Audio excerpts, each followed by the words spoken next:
So you have your score that Cambridge Mobility provides, right? The score and the insight score based on your driving.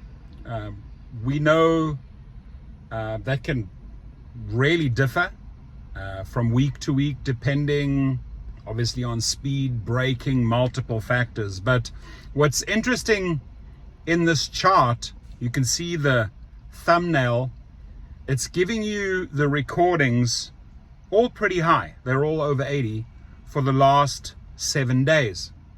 But the driver did not drive 7 days. He only drove a handful of days. So what does this tell us?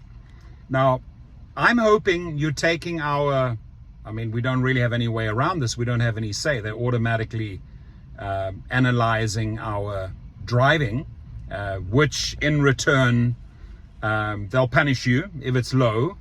They'll apparently, reward you if you have higher insights. All they're doing is trying to get a favorable score that they can show the insurance companies so that they can buy the insurance low and sell it to you high. That's what this is all about, nothing else. So when you're looking at 7 days of scores and you know that the driver only did, 3 or 4 days, what's happening on those other days? Well, guess what? The insights, the scores, your driving is still being monitored according to this while you're off the platform. On days you are not working, you're still getting a score. Here's the problem. On days that I'm not working, I might drive differently. I might be speeding at night. I might be on my own. My driving pattern varies a lot compared to when I'm on the clock with rideshare. Not that I pay attention to it, right? Because I don't care a continental shit what they send me, what type of score. I drive the way I want to. But what I do drive, when I do drive on the rideshare, I drive a little bit more careful, maybe a little bit more slower, less softer braking. So the score is high. But I can tell you something, when I'm on my own and I'm speeding through the canyons or I'm driving, I drive. And sometimes very, very fast.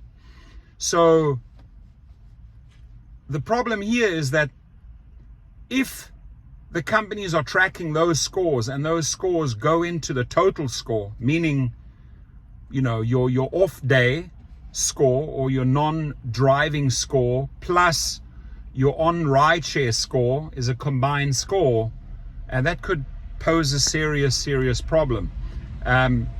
Again, I'm just going by what the driver shared. I personally have not analyzed this enough to see if they are indeed tracking 7 days a week, but it looks like it. It looks like they're taking your score while you're on the platform and then while you're off the clock, right? Not doing rideshare, and putting that into a combined score, which I think is wrong. It should not be allowed. If you are driving and they want to monitor your driving while you're on the Uber or Lyft platform, that's one thing.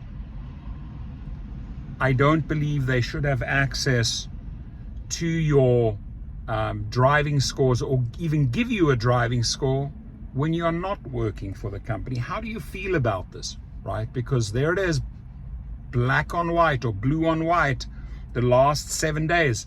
And the driver said, no, I only worked a handful of days. And I know the individual.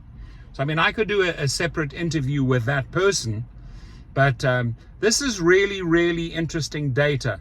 I wasn't paying attention to that, to be quite honest. I wasn't paying attention to that until this driver brought that graph to my attention. Didn't even register that they're taking the full last 7 days on the platform, off the platform into account.